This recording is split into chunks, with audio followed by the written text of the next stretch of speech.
최근 대한민국의 체육 대통령, 스포츠 대통령으로 새 얼굴이 뽑혔습니다.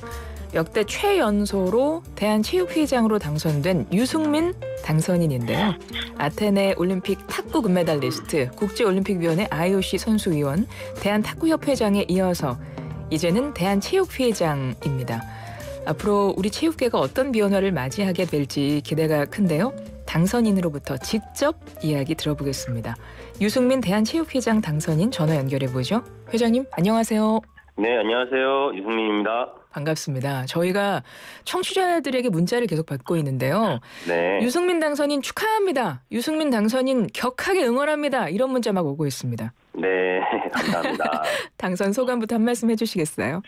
네, 우선 많은 분들이 또 기대와 관심 그리고 응원을 보내주셔가지고 감사드린다는 말씀부터 드리고 싶고요. 그리고 두 번째는 정말 어려운 시기에 제가 당선이 됐기 때문에 또 무한한 책임감이 있다라고 저는 느끼고 있습니다. 그래서 그런 책임감과 기대를 잘 부응하기 위해서 열심히 해보려고 합니다. 네, 2408번님 유승민 회장님 오후 축하합니다. 이 소식을 왜 저는 이제야 들었죠?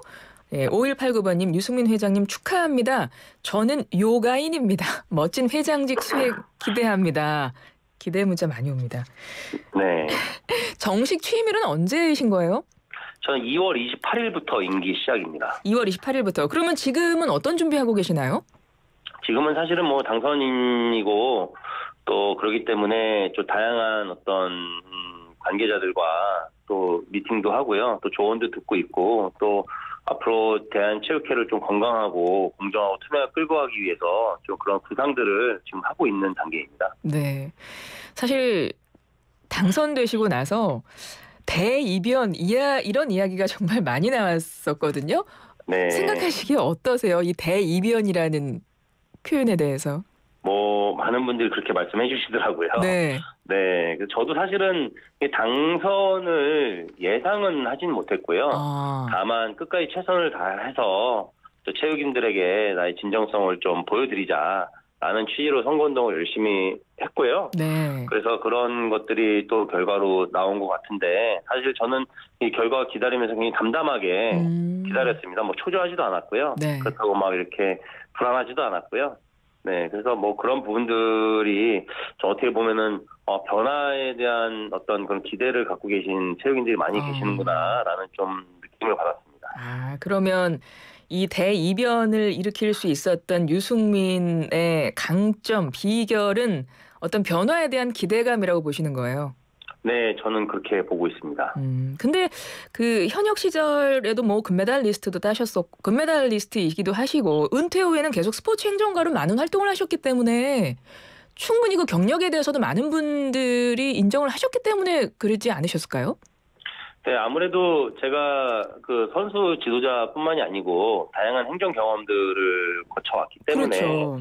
그런 부분들도 사실은 좀 많이 플러스 요인이 된 것 같고요.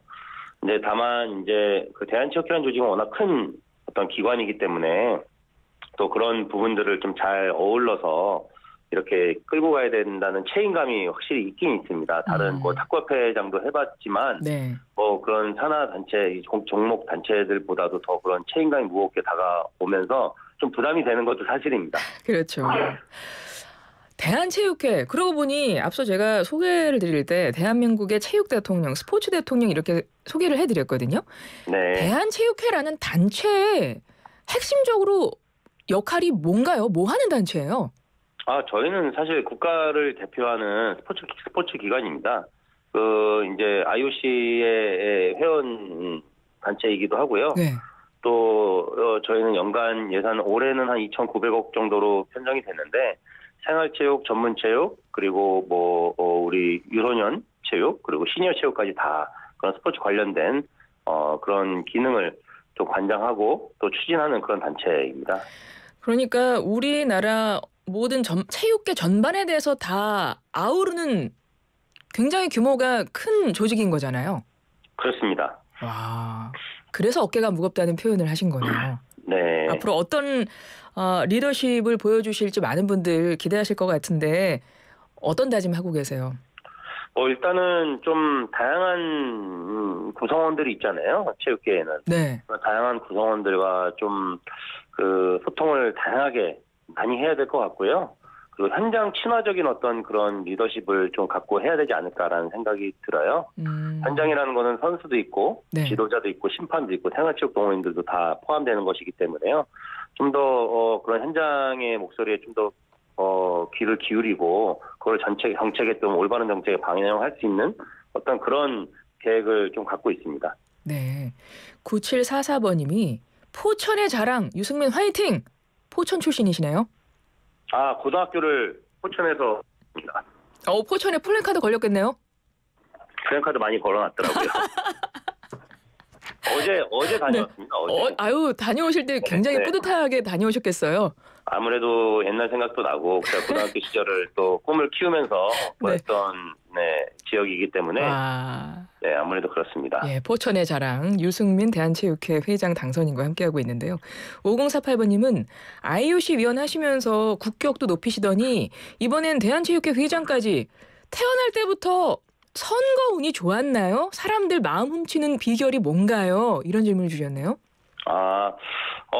일단은 뭐 이렇게 계산을 하지 않고 좀 다가가는 편이거든요. 네. 특히 선거 기간에는 뭐 어떻게 보면 좀 더 진정성을 보여드려야 되는데 집중을 좀 했다라고 말씀드려야 되나요?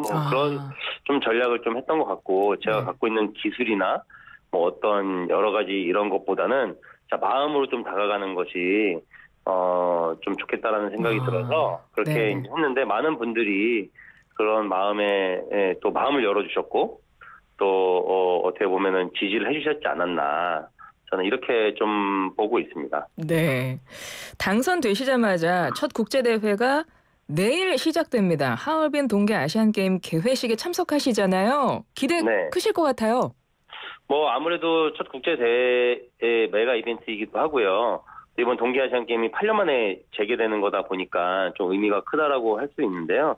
저는 이제 OCA에서 초청을 해서 가는데 또 그동안 못 만났던 우리 해외 인사들하고도 좀 적극적인 교류를 하고 또 선수단도 또 격려를 좀 하고 올 예정입니다. 선수들 직접 그 전에 만나셨어요? 혹시? 그 결단식 때 만났습니다. 직접 응원도 해주고 그러셨겠네요. 네, 덕담도 주고 받기도 하고요. 네, 또 다양한 선수들하고 또 제가 또 소통을 하고 있기 때문에 이렇게 이야기를 좀 나눈 부분들은 좀 있습니다. 선수들도 우리 회장님한테 뭔가 건의하고 이런 말씀은 혹시 안 하셨어요? 아직까지는 직접적으로는 없는데요. 네, 직접적으로 없는데 축하한다는 인사는 많이 해줬고. 그렇죠. 네, 좀 이제 선수들이 좀 더 어떤 다양한 목소리를 내는데 역할을 좀 해달라는 어떤 그런 이야기도 듣기도 하고요. 굉장히 분위기는 선수라고는 좋은 것 같습니다. 네, 그런 것 같습니다. 저희가 어제도 인터뷰 하나를 진행했는데 문화체육관광부 장미란 제2차관과 인터뷰했거든요. 네. 그래서 그때도 제가 여쭤봤어요. 대한체육회와의 관계에 대해서 앞으로 어떤 노력을 하실 거냐고 여쭤봐서 이제 말씀을 드렸는데 회장님은 어떠세요? 서로 두 분 만나셨다면서요? 네, 그 다음날 만났고요. 또 장미란 차관님하고는 제가 선수 시절에 태릉선천에서 거의 10년 이상 같이 생활했기 때문에 서로를 너무 잘 알고 있어요. 네, 그리고 또 저희가 또 올림픽 메달리스트 출신으로서 이제 행정을 이제 맡고 있는데 좀 더 우리가 단합하고 협력하고 일을 추진함에 있어서 좀 더 적극적으로 임해야 된다는 데는 서로가 공감을 했고요. 네.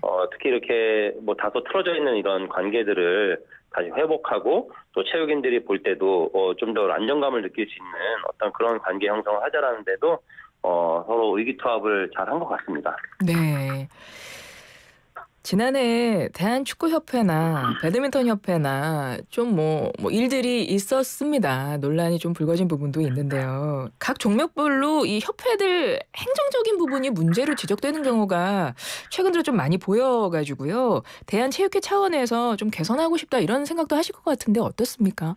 일단 대한체육회가 먼저 솔선수범을 해야 되지 않을까라는 생각이 들어요. 왜냐하면은 종목 단체들마다 자율성과 독립성이 있고 또 규정도 일부 자체 규정들이 있기 때문에 그런 부분들을 저희가 사실은 뭐 이렇게 개입을 하거나 이렇게 할 수 있는 건 아니라고 생각을 하고요. 네. 다만 저희가 이런 부분들에 있어서 또 특히 선수 지도자 현장에 관련된 정책이라든가 규정들을 좀 솔선수범한다면 종목단체들도 그런 부분에 발맞춰서 나오지 않을까라는 생각이 들고요. 특히 종목단체 회장님들도 바뀌신 분들이 꽤 계세요. 네네.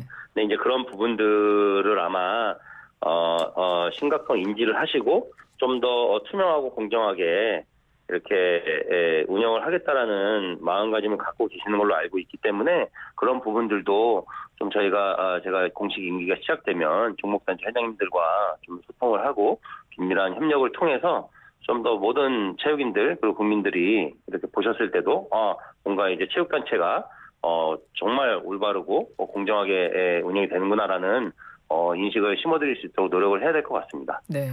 회장님 선거 공약으로 학교 체육의 부활을 약속하셨는데요. 어떤 계획 갖고 계세요? 일단 두 가지인데요. 학교 체육은 일반 학생들이 운동을 하는 거 그리고 전문 선수들이 좀 더 지원을 받는 파트가 있을 것 같은데 지금 제가 자꾸 이야기를 하는 거는 우리 학생들이 학교 내에서 전문적인 스포츠를 배웠으면 좋겠다. 이게 1교 1기라는 제가 프로그램인데 그런 것들이 시행되는 학교가 있고 시행이 안 되는 학교들이 있는 걸로 알고 있어요. 그리고 전문 운동 선수들 운동부는 갈수록 많은 제약들 때문에 사실은 본인들의 꿈을 마음껏 펼치기가 어려운 상황인데요. 네. 그런 부분들을 대한체육회가 저희가 혼자서 할 수는 없는 거고 교육부나 교육청이나 또 학교 그리고 이런 정책을 펼치는 데 있어서 선수, 지도자, 학부모들의 목소리가 굉장히 중요하거든요. 그런 부분들을 잘 하나씩 풀어나간다면 아마 학교에서 정말 땀 흘리고 스포츠에 대해서 관심을 갖고 즐거워하는 아이들의 모습을 볼 수 있지 않을까. 그리고 또 전문 선수들은 선수들대로 본인들의 꿈을 키워나갈 수 있는데 좀 저희가 기여를 할 수 있지 않을까 이렇게 생각하고 있습니다. 네, 학교 체육에도 관심이 진짜 많으신데 아무래도 아들 둘이 있으시잖아요. 네. 둘 아들 모두 축구 선수로 뛰고 있나요? 네, 그렇습니다. 아니 왜 탁구 안 하고 축구합니까? 하겠다고 하네요. 아니 탁구 한단 말은 없었어요? 탁구 한다는 말은 없었어요. 탁구도 되게 잘할 것 같은데. 그렇구나. 그러면 아들들에게 그 학교 체육 현장의 목소리를 많이 듣게 되실 것 같아요. 어떤가요? 사실 저도 제가 부모지만 네. 저의 방향성보다는 아이들의 방향성을 좀 존중해주는 편이거든요. 네네. 그렇기 때문에 그 현장에 있는 선수 지도자, 학부모들의 의견이 존중돼야 된다고 생각을 해요. 근데 아이들한테 듣는다기보다는 사실은 그 동료 학부형들 그리고 지도자들한테 좀 많이 들어요. 그렇군요. 근데 굉장히 이구동성으로 요즘에 너무 어렵다. 아이의 꿈을 지원하고 뒷바라지하는 게 굉장히 어려워졌다라는 이야기들을 많이 해요. 그 이유는 뭐 여러 가지 이제 제도적인 제약이 있기 때문이라고 이야기들을 하는데요. 네네. 그런 부분들을 저희가 좀 더 현실에 맞게끔 또 개선시키는 것도 대한체육회 또 체육회장으로서의 역할이 아닌가. 한 아이들의 부모이기도 하지만 또 체육인으로서 그런 현장의 목소리를 좀 중요시해야 된다라는 게 제 생각입니다. 네, 학교 체육을 변화시키려면 사실 정부, 교육부, 체육계 모두 힘을 모아야 되잖아요. 네, 그렇습니다. 그래서 제가 방금 말씀드린 대로 교육부, 또 교육청, 학교, 그리고 선수 지도자, 그리고 학부모들의 어떤 이런 의견이 좀 일치가 돼야 된다라는 생각이 들고요. 근데 지금까지는 그 현장에 있는 목소리가 크게 전달이 잘 안 됐던 부분들이 있어요, 사실은. 네네. 그래서 그런 부분들을 제가 대한체육회가 좀 더 중간에서 잘 전달을 해야 되겠다. 그래서 그런 협조와 협력을 받아내야 되겠다라는 생각을 하고 있습니다. 네. 2036년 올림픽 유치도 관심이 큽니다. 사실 회장님은요, 대한탁구협회장 재임하실 때 2024 부산 세계 탁구 선수권 대회 성공적으로 개최 이끄셨고 2026 강릉 세계 마스터즈 탁구 선수권 대회 유치도 이끄신 분이어서 2036년 올림픽 유치 가능성 기대되는데 어떻습니까? 지금 아직 국내의 절차가 아직 끝나지 않았기 때문에 네. 뭐 지금 뭐 이렇게 이렇게 가능성에 대해서 제가 말씀드리기 좀 이른 건 있지만 네네. 이 올림픽이 주는 다양한 효과들에 대해서는 정말 이 개최했을 때 가치가 높다라고는 말씀을 드릴 수가 있을 것 같아요. 근데 특히 2036년 올림픽은 제가 파악한 바로는 굉장히 많은 경쟁 도시들이 관심을 갖고 있는 걸로 알고 있기 때문에 저희가 이제 이게 공식 국내 절차가 끝나면 정말 힘을 모아서 준비를 잘 해야 된다. 네. 라고 지금 생각하고 있습니다. 네. 어제군요. 어제 그 강릉시와 대한탁구협회가 이번에 강릉 세계 마스터즈 탁구 선수권 대회 내년에 열리는 그 조직위원회 창립 총회 출범식 여셨잖아요. 이 자리에 네. 참석하셨고. 네. 근데 이 자리에서도 잠깐 이야기가 나왔던 것 같은데 네. 회장님도 내년에 그 대회에 출전하십니까? 뭐 기회가 된다면 한번 하는 것도 나쁘지 않다. 네. 왜냐하면 이제 제가 아무래도 이 엘리트 선수 출신이다 보니까 좀 우려 섞인 목소리가 들리는 것 중에 하나가 생활체육을 좀 등한시할 것이다라는 이야기들이 좀 있어요. 근데 아무래도 생활체육 특화된 종목인 탁구에서 제가 회장직을 맡았고 이 생활체육 세계 선수권대회를 유치할 정도로 제가 관심이 많기 때문에 그런 부분에서는 좀 우려를 안 하셔도 될 것 같고 다만 이제 그런 생활체육도 이 기준이 굉장히 높아졌어요. 생활체육 동호인들의 네네. 기준을 어떻게 충족시킬 것인지에 대해서 좀 저희 고민을 많이 해봐야 될 것 같고 필요하다면 제가 직접 그 현장에서 가장 좋은 방법은 생활체육 동호인들과 같이 이 같은 종목을 하면서 어울리는 것이 가장 효과가 높다라고 보고 있거든요. 그래서 네. 그런 측면에서 한번 또 기회나 일정이 된다면 한번 이렇게 좀 도전해봐도 좋지 않을까라는 생각이 들어서 네. 그렇게 이야기를 한 겁니다. 내년에 강릉에서 열립니다. 전 세계 탁구 동호인 대축제인데 아니 회장님 요즘에도 탁구 치세요? 탁구 안 친 지 오래돼서요. 좀 걱정이 되긴 합니다. 아니 문자들이 어떤 문자가 오고 있냐면 다시 회장님의 그 예전의 영광의 경기를 다시 보고 싶다. 출전해달라. 네. 이런 목소리가 문자가 오네요. 예, 그러면 더 부담이 되네요. 예전의 경기력을 제가 지금부터 연습 좀 하시면 되잖아요. 내년인데. 있을 것 같진 않고 탁구 연습할 정도로 이렇게 체육계 현안들이 이렇게 뭐 여유가 있지는 않을 것 같습니다. 시간이 없으셔가지고. 예, 그래도 틈틈이 또 생활체육 동호인들과 소통을 하면서 탁구 연습도 한번 해보도록 하겠습니다. 예, 내년에 과연 그 대회 출전하실지 한번 지켜보면서 많은 분들 좀 기대를 해주시면 좋을 것 같고 이제 곧 2월 28일이면 취임을 하십니다. 대한체육회장으로서 포부 끝으로 한 말씀 부탁드릴게요. 네, 모든 체육인들이 정말 자긍심을 느끼고 정말 체육인이다 라고 어디 가서 당당하게 또 말씀을 하실 수 있도록 제가 정말 올바르고 공정하고 투명한 행정으로 이렇게 기대에 부응하도록 하겠고요. 많은 분들께서 또 바뀌어가는 체육계, 그리고 체육회를 응원을 해주시고 많이 도와주셨으면 좋겠습니다. 네, 지금까지 유승민 대한체육회장 당선인이었습니다. 고맙습니다. 감사합니다.